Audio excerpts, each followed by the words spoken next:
우리 주님 함께 찬양하겠습니다. 찬송가 499장으로 우리 주님께 찬양합니다. 찬송가 499장입니다.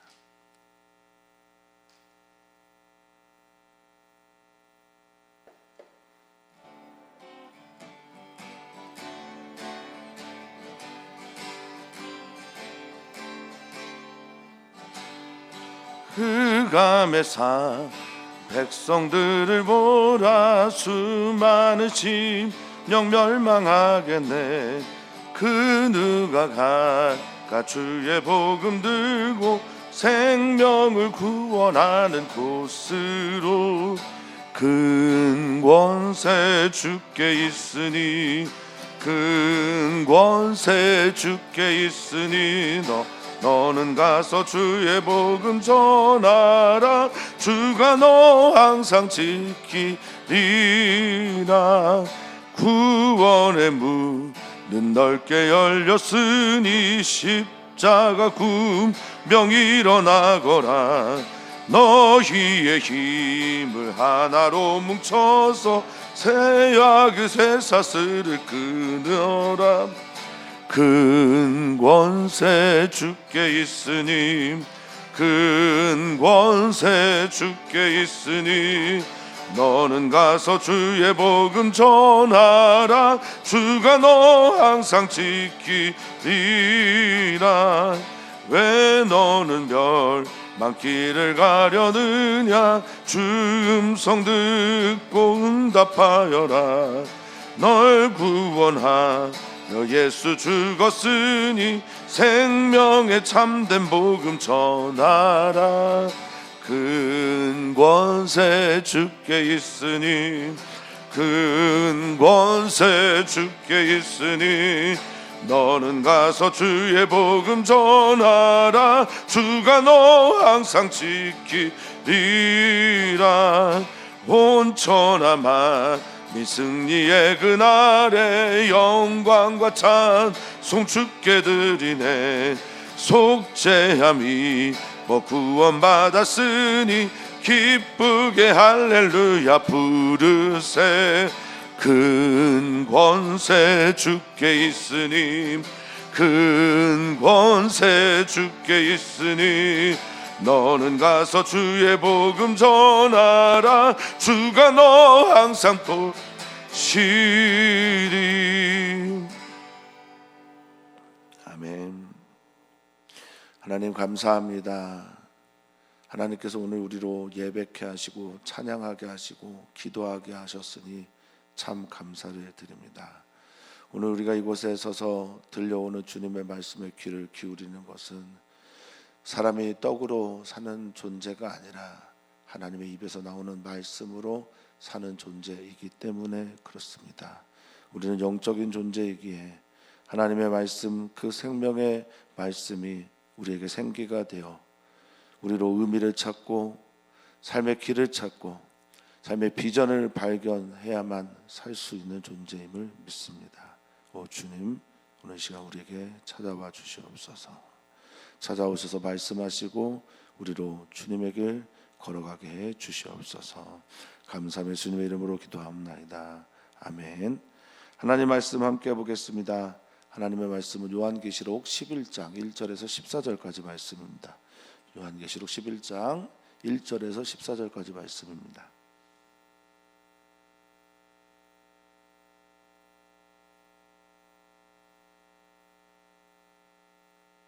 한 목소리로 읽겠습니다.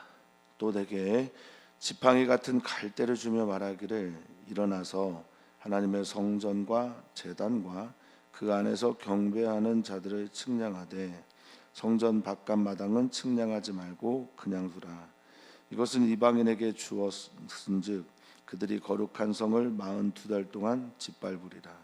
내가 나의 두 증인에게 권세를 주리니 그들이 굵은 베옷을 입고 1260일을 예언하리라. 그들은 이 땅의 주 앞에 서 있는 두 감람나무와 두 촛대니 만일 누구든지 그들을 해하고자 하면 그들의 입에서 불이 나와서 그들의 원수를 삼켜버릴 것이요 누구든지 그들을 해하고자 하면 반드시 그와 같이 죽임을 당하리라. 그들이 권능을 가지고 하늘을 닫아 그 예언을 하는 날 동안 비가 오지 못하게 하고, 또 권능을 가지고 물을 피로 변하게 하고, 아무 때든지 원하는 대로 여러 가지 재앙으로 땅을 치리로다. 그들이 그 증언을 마칠 때 무적행으로부터 올라오는 짐승이 그들과 더불어 전쟁을 일으켜 그들을 이기고 그들을 죽일 터인즉 그들의 시체가 큰 성 길에 있으리니, 그 성은 영적으로 하면 소돔이라고도 하고 애굽이라고도 하니 곧 그들의 주께서 십자가에 못 박히신 곳이라. 백성들과 족속과 방언과 나라 중에서 사람들이 그 시체를 사흘 반 동안을 보며 무덤에 장사하지 못하게 하리로다. 이 두 선지자가 땅에 사는 자들을 괴롭게 한 고로 땅에 사는 자들이 그들의 죽음을 즐거워하고 기뻐하여 서로 예물을 보내리라 하더라. 3일 반 후에 하나님께로부터 생기가 그들 속에 들어가매 그들이 발로 일어나서니 구경하는 자들이 크게 두려워하더라. 하늘로부터 큰 음성이 있어 이리로 올라오라 함을 그들이 듣고 구름을 타고 하늘로 올라가니 그들의 원수들도 구경하더라. 그때 큰 지진이 나서 성 10분의 1이 무너지고 지진에 죽은 사람이 7천이라. 그 남은 자들이 두려워하여 영광을 하늘의 하나님께 돌리더라. 둘째 화는 지나갔으니 보라, 셋째 화가 속히 이르는도다. 아멘. 아멘. 우리는 모두가 다 주님의 사람입니다. 주님의 사람은 주님의 사람의 길을 걸어가는 이들이 것이고, 그 주님의 사람이 걸어가는 그 길은 흔적이 남게 되어 있습니다. 그 흔적이 하나님께 영광을 돌리는 일이 되기를 다시 한번 우리 마음 다해 소망해 봅니다. 사랑하는 성도님들에게 찾아오는 여러 삶의 무게들 가운데서 그 무게들을 통해서 살아계신 하나님과 또 나의 하나님을 향한 충정이 드러나게 되기를 간절히 바라봅니다. 이제 2024년도 12월이고 또 얼마 남지 않은 2024년 마무리하면서 내 걸어온 발걸음이 하나님을 향한 영광의 발걸음이었는지, 내가 누구인지를 드러내는 그런 걸음이었는지 다시 한번 돌아보는 우리 성도님들 되기를 바라겠습니다. 자, 오늘 주님으로부터 다시 예언하여야 할 것이다 라는 말을 들은 요한은 또 다른 사명을 가지고 그 일을 감당하게 되는데, 1절입니다. 또 내게 지팡이와 같은 갈대를 주며, 이렇게 시작을 하는데요. 지팡이 같은 갈대, 당시 이제 갈대가 측량의 도구가 지금처럼 자 이런 게 아니어서 갈대와 같은 걸로 이렇게 측량을 했었습니다. 그래서 이 카논이라고 하는 이 단어도 바로 여기서부터 비롯됩니다. 우리가 읽고 있는 성경이 캐논이죠. 정경이라고 합니다. 줄자와 같은 역할을 하는 거죠. 우리가 믿는 바는 성경에 있는 어떤 것을 믿는 거지, 그러니까 하나님이나 예수 그리스도나 성령님 등 성경 안에 있는 그분들을 믿는 거지, 성경 밖에 있는 것들을 믿는 건 아닙니다. 또한 성경 밖에서 일어난 일처럼 여겨지는 일들도 성경의 권위 아래서 해석을 하는 것이 바로 그리스도인이라고 말할 수 있겠습니다. 우리는 성경을 믿고 성경을 통해서 주어지는 이야기들 안에 믿음을 가지고 살아갑니다. 왜 그럴까? 주님께서 우리에게 주신 계시의 말씀이고 주님이 우리에게 그렇게 들려주시는 거라 저는 믿습니다. 성경이면 사는데 지장 없다, 충분하다. 너희들에게 주어진 하나님 말씀이면 충분하다. 어쨌든 줄자의 역할을 하는 성경 말씀을 따라 성경의 말씀이 삶의 표준이 됨을 믿는 그리스도인들 되기를 바라겠습니다. 자, 지팡이 갈대를 주며 그것을 측량하는데, 측량하는 세 군데가 있어요. 세 군데 혹은 셋, 이렇게 보시면 되겠습니다. 성전, 성전을 측량합니다. 나우스라는 단어를 썼기 때문에 이것은 성소와 지성소를 말하고, 제단을 측량합니다. 그리고 그 안에서 경배하는 자들을 측량하고 숫자를 세는 겁니다. 보통 이렇게 측량을 하게 되면 구약 전통에서는 두 가지가 일어납니다. 하나는 재건하거나 다시 세우는, 그러니까 다시 세우는 일을 할 때 측량을 하고요. 때로는 이제 심판할 때 측량을 하기도 합니다. 지금 측량을 하고 있다라는 건 재건과 심판이 두 가지가 같이 일어나게 되는 것을 말하는 겁니다. 성전 바깥마당은 근데 측량하지 말라는 겁니다. 성전 바깥마당은 그냥 두라고, 던져두라고 이렇게 말을 합니다. 왜냐하면 거기는 이방인에게 주었다라고 말씀하시는데, 예수님 당시에 성전 구조에 대해서 제가 지난 수요일에 한번 말씀을 드렸는데, 제사장이 다니는 제사장의 뜰, 이스라엘 남자들의 뜰, 여자들의 뜰, 그리고 이방인의 뜰로 구성되어 있고, 성전 정결 사건이 일어났던 바로 그것은 이방인의 뜰이었다라는 말씀을 드렸습니다. 그래서 지금 이방인에게 주어진 그 뜰들을 말하는데, 거기에서 거룩한 성이 예루살렘이라고 보기도 하지만 그리스도인들의 삶의 터전이라고 할 수도 있겠습니다. 근데 그 거룩한 성이 42달 동안 짓밟히게 될 것이다 라고 말합니다. 자, 42달은 어떤 것을 의미할까? 3년 6개월을 말하기도 하고, 바로 밑에 내려오면 1260일을 말하기도 합니다. 완전한 수 7년의 반으로 이해하기도 하고요. 다양한 이해가 있으나 그 이해 너머는 특별하게 우리가 알 수 없는 것이기에 문자적으로 3년 6개월이라고 보기는 어렵겠습니다만, 어쨌든 그 42달 하나님의 때에 완전한 수가 충만하기까지 한 반 정도는 박해를 받을 것이다. 이렇게 이제 요한 공동체, 이 요한계시로 있는 사람들에게 말씀하십니다. 이것은 때로는 위로이고요, 때로는 경고이기도 합니다. 위로는 이제 얼마 안 남았구나라고 생각하도록 말씀하시는 거니까 위로가 될 거고, 언제 나는 이 고통과 밖에서 벗어나서 저곳으로 넘어가야지라고만 생각을 하고 있는 그런 사람들에게는 경고입니다.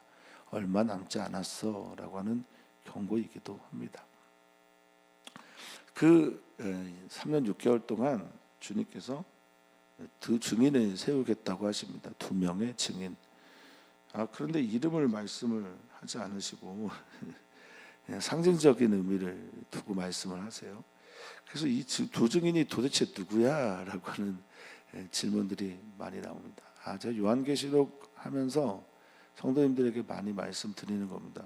누군지 많은 의견들이 있지만 알려고 하지 마라. 알 수도 없다. 의견이 분분하다. 이렇게 말씀을 드리면서 그들이 무엇을 하는지를 주목하면 그가 어떤 역할을 하는지가 더 관심을 갖고 우리가 봐야 될 것이다 라는 말씀을 드리고 있습니다. 자, 그 두 증인이 권세가 있어요. 하나님께서 주신 권세를 가지고 굵은 베옷은 회개를 선포하거나 본인이 이제 회개할 때 쓰는 옷입니다. 그러니까 사람들에게 3년 6개월 동안 그 짓밟히는 동안 나가서 회개하는 겁니다. 회개하라고 선포하는 겁니다. 예언하는 거죠. 근데 그 두 증인이 있는데 4절에 보니까 두 감람나무와 두 촛대라는 겁니다. 사람 이름을 두지 않고 그래서 많은 성경학자들이 이들의 활동 또 사역을 보면서 모세 아니야? 에녹 아니야? 엘리야 아니야? 혹은 신약 시대의 베드로, 바울 이런 사람들 아니야? 이렇게 말합니다. 다 맞겠습니다만 어떤 사람들은 또 교회와 그리스도인이야라고 말씀하시기도 합니다. 그것도 역시 맞을 겁니다. 그런데 또 전부 다 맞지는 않을 겁니다. 그래서 주님께서 세운 두 증인으로만 이해하시면 되겠습니다. 두 증인이 하는 주의 사역. 그런데 감람나무와 촛대라고 하니까 이거는 스가랴서에 나와 있던 바로 그 장면이죠. 성전을 건축하고 재건하면서 하나님의 백성들에게 돌아오라, 또 하나님의 백성이 아닌 자들에게도 돌아오라라고 명령을 했던 스가랴이죠. 감람나무는 기름을 짜는 겁니다. 그래서 계속해서 기름을 공급해서 촛대에 불을 비추는 거예요. 그러니까 두 분의 사역자가 서로 도와가면서 자신의 사명을 감당했다라는 겁니다. 자, 이 두 감람나무와 두 촛대, 촛대는 빛을 밝히는 거죠. 불을 밝히는 겁니다. 그러면 그 빛과 불의 역할에 의해서 자신의 죄가 드러나게 되는 거죠. 회개하여 주님께 돌아오라고 하는 그 메시지를 전하는 이가 바로 두 증인입니다. 자, 이 두 증인이 메시지를 전하려고 할 때 사람들이 그들을 해하려고 하는 거예요. 그들을 해하려고 하면 그들의 입에서 불이 나왔다라고 말합니다. 누가 생각나십니까? 사실 입에서 불이 나오는 건 아닌데 이건 상징적인 거겠지만, 그들의 입에서 불이 나온 것은 뭐 어제 그저께 읽었던 그 6번째 나팔이 불 때 말에서 입에서 불이 나오는 그런 거와 비슷하겠으나 엘리야 이야기입니다. 엘리야 선지자를 찾으러 온 사람들에게 내가 정말 하나님의 사람이라면 내가 하나님의 사람이라면 하늘에서 불이 내려와 그것을 보여줄 것이다라고 말했던 바로 그 이야기이죠. 해하고자 하면, 죽이고자 하면, 그들을 잡으려고 하면 불이 남아서 그들의 원수를 삼켜버리다라고 말씀하시고, 누구든지 그들을 해하려고 하면 반드시 죽임을 당할 것이다라고 말씀하십니다. 그러면 이제 그들의 이 예언 활동이 얼마나 수월하겠습니까? 그들이 권능을 가지고 하늘을 닫아 예언하면서 하나님의 말씀을 선포하면서 그렇게 될 때 비가 그치기도 한다라고 말합니다. 3년 6개월이죠. 엘리야가 3년 6개월 동안 비 오지 않도록 기도했을 때 있었던 일과 비슷한 사건이죠. 또 권능을 가지고 물을 피로 변하게 했다. 물을 피로 변하게 하는 사건은 모세가 일으켰던 사건이죠. 물론 이 모든 종류의 권능의 일들은 하나님께서 하신 일들입니다. 그런데 그 사건에 있었던 인물들이 바로 이런 인물들이기 때문에 그렇죠. 그래서 사람들이 이 두 증인이 누구다 이렇게 말을 하기도 하는데요. 저는 이렇게 봅니다.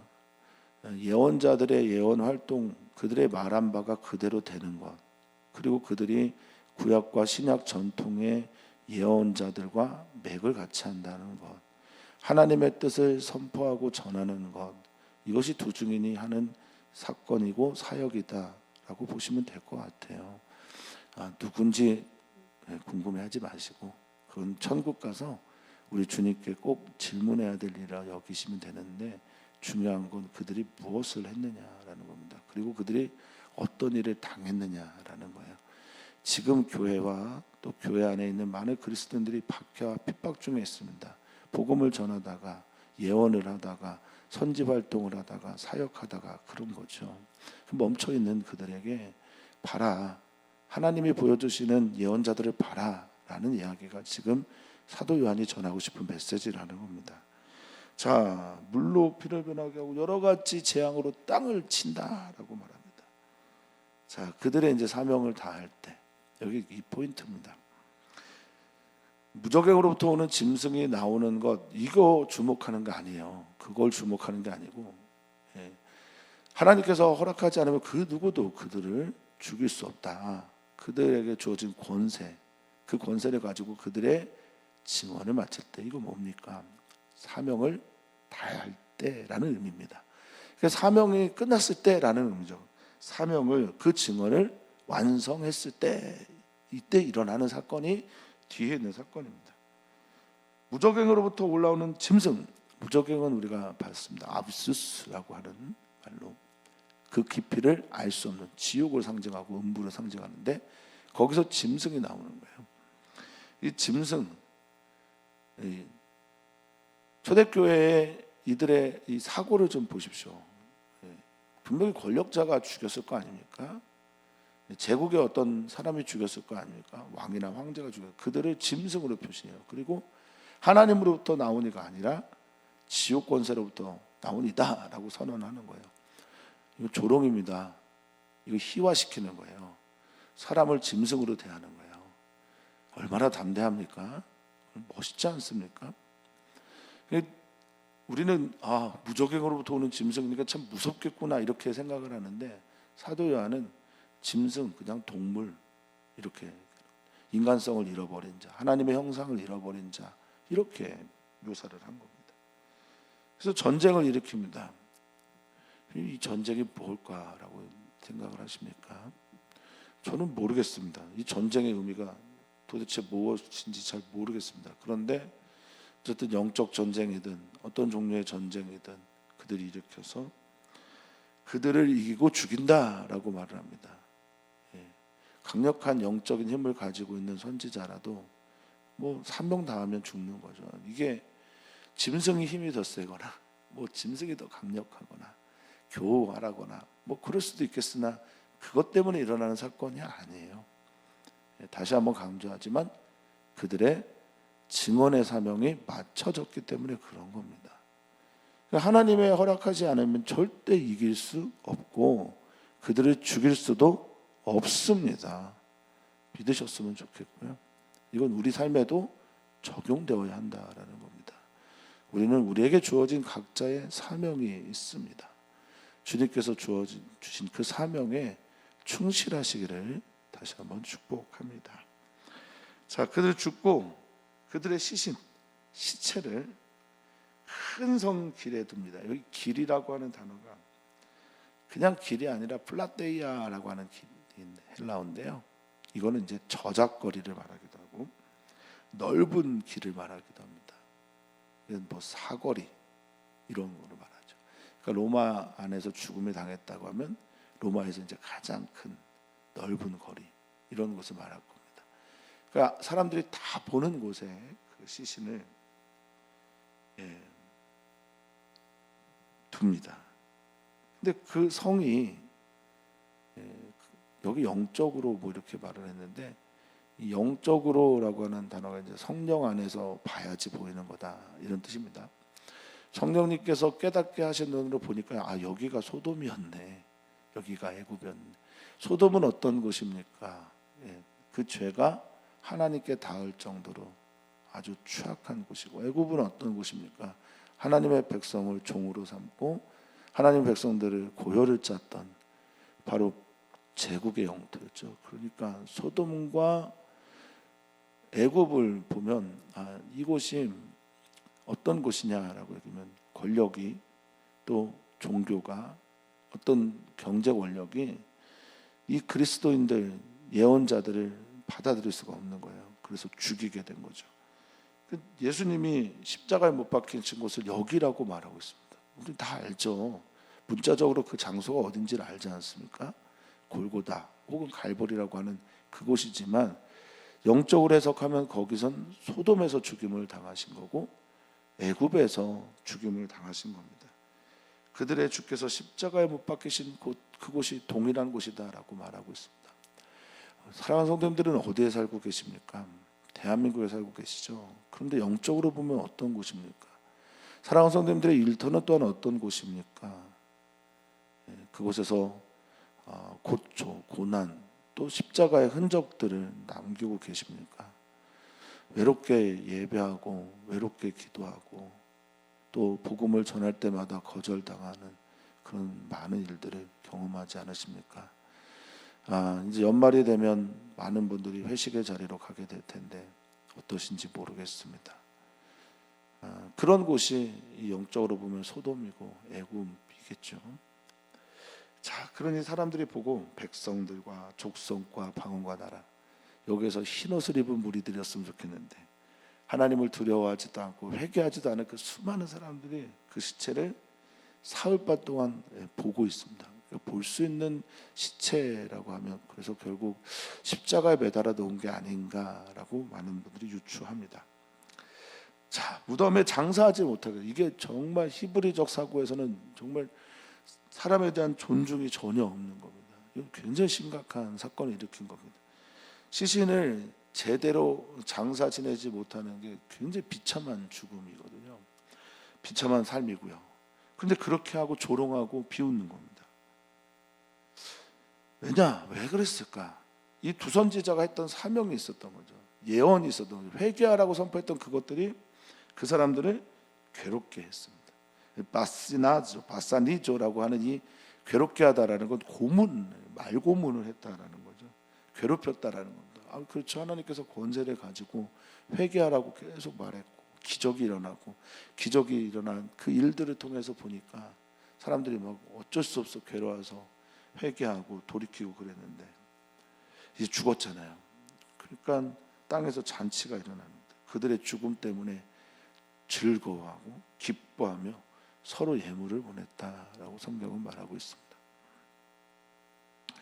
서로 좋은 일들 잔치가 일어나면 축하해 주는 게 이제 그때 당시 문화였습니다. 그래서 서로가 서로에게 예물을 보내면서 당신 덕이요, 당신 때문에 이런 일이 일어났어 하면서 기뻐했다라는 겁니다. 하나님의 일을 하다가 하나님의 사명을 다하고 또 그 끝에서 조롱당하는 일들이 일어나기도 하는 게 우리들의 모습이겠죠. 그런데 하나님은 살아계시고요, 하나님은 사랑이시고 하나님은 우리들의 죽음을 헛되게 그냥 보내지 않으시는 분입니다.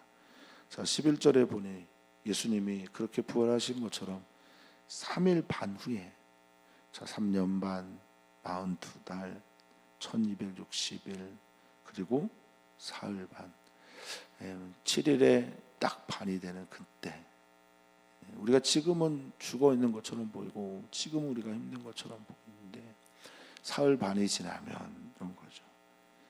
3일 반 후에 하나님께서 그들에게 생기를 불어 넣어 주십니다. 할렐루야. 우리도 그렇게 될 겁니다.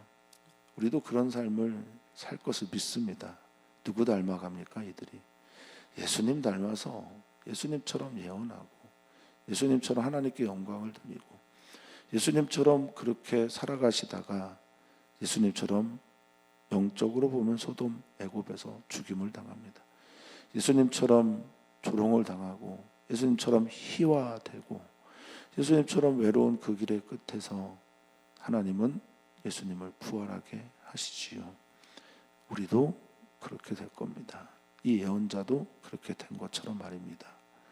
이게 정말 중요한 메시지입니다. 너희 고통 가운데 있냐? 3년 반이다. 너희들 지금 이 예언의 활동을 하다 찢기고 죽이고 사자밥이 되기도 하냐? 사흘 뒤에 너희들은 부활하게 될 거다 라는 강한 메시지, 소망의 메시지를 지금 전하고 있는 거죠. 생기가 들어갑니다. 조에 푸뉴마라고 하는 생명의 영, 하나님의 영이 그들에게 들어가자 부활합니다. 그들이 일어납니다. 구경하는 자들이 크게 두려워합니다. 얼마나 놀라고 얼마나 무섭겠습니까? 상상해 보십시오. 저희 아버지 돌아가신 지가 2년이 넘어가는데 저 계단을 타고 내려오신다고, 이제 시신을 기증하셨기 때문에 이제 찾으러 갈 해가 얼마 안 남았는데요. 날이 그냥 시신을 기증하러 그 시신을 다시 한번 모시러 갈 때 거기서 아버지가 일어난다고 생각을 해보세요. 뭐 기겁할 일이죠. 크게 두려워했다. 당연한 겁니다. 근데 여기에 헬라어 표현은요, 이 두려움 안으로 떨어졌다 이렇게 표현을 했어요. 엠포보스, 그러니까 두려움 안으로, 두려움 속으로 빠져 들어가는 겁니다. 이거는 두려움이 내게 찾아와서 압도하는 그런 정도를 넘어서는 거죠. 그냥 두려움 자체 속으로 그냥 내가 쑥 들어가는 겁니다. 자, 그때 하늘로부터 큰 음성이 있습니다. 이들이 이 음성과 이 올라가는 모습을 보게 되는 거죠. 이 예수님의 길이에요. 승천합니다. 이리로 올라오라. 그러니까 그들이 듣고 구름을 타고, 그래서 엘리야, 모세 많은 이들 얘기하지만 이것은 결국 그리스도인들의 삶의 모습입니다. 그들이 구름 타고 하늘로 올라갑니다. 할렐루야. 우리도 마지막에 눈 감으면 하늘에 있습니다. 저는 믿습니다. 하나님 우리를 사랑하시고요, 하나님의 약속의 말씀 우리는 믿는 것이고요, 하나님의 약속의 말씀 때문에 우리는 오늘도 그 약속을 바라보면서 오늘의 삶을 살아가려고 하는 겁니다. 어떤 삶입니까? 두 증인의 삶을 살아가려고 하는 거예요. 자, 구름 타고 하늘로 올라간 이 원수들도 구경합니다. 그때 하나님께서 하신 어떤 분노에 쌓인 화에 쌓인 일을, 큰 지진이 납니다. 그래서 그때 죽은 사람이 7천이다. 또한 완전수의 충만함을 더해서 7천이죠. 자, 이제 보십시오. 그 남은 자들이 두려워하여 영광을 하늘의 아버지께 하나님께 돌리더라라고 말합니다. 하나님께서 이 재앙과 화를 내리시는 이유는 나 화났어, 너희들 다 죽었어, 이게 결코 아니에요.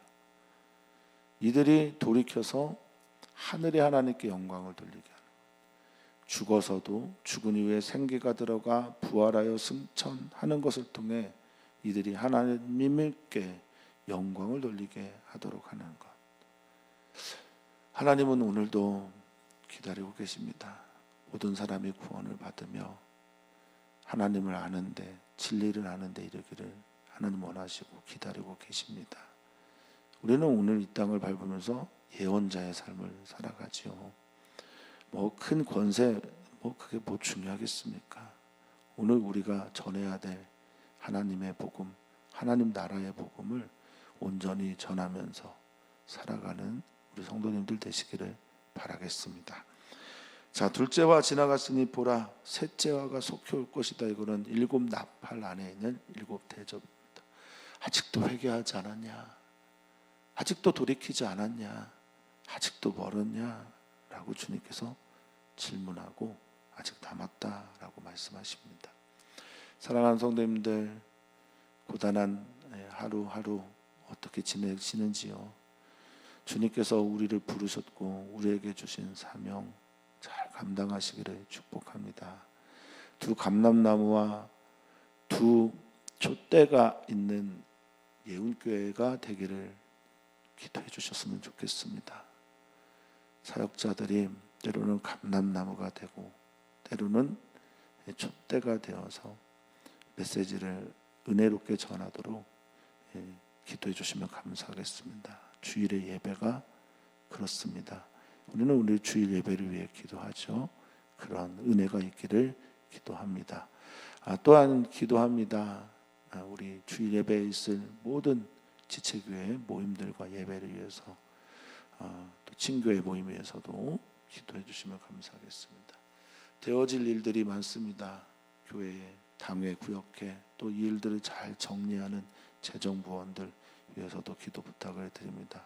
전현수 목사님의 목회 준비를 위해서 기도해 주시고 오늘도 선교사들을 위해서 기도 부탁드립니다. 하나님 감사합니다. 하나님께서 살아계신 게 정말 너무너무 감사합니다. 하나님 감사합니다. 살아계신 그 하나님이 우리를 사랑하여 주시니 정말 감사합니다. 하나님 감사합니다. 우리의 외로운 길에 하나님께서 함께하여 주셔서 정말 감사합니다. 이 모든 감사가 우리 삶 속에서 우리를 행복하게 합니다. 주님께 날마다 감사함으로 일어나고 승리하는 우리 성도들 되게 하여 주시옵소서. 감사함의 예수님의 이름으로 기도하옵나이다. 아멘.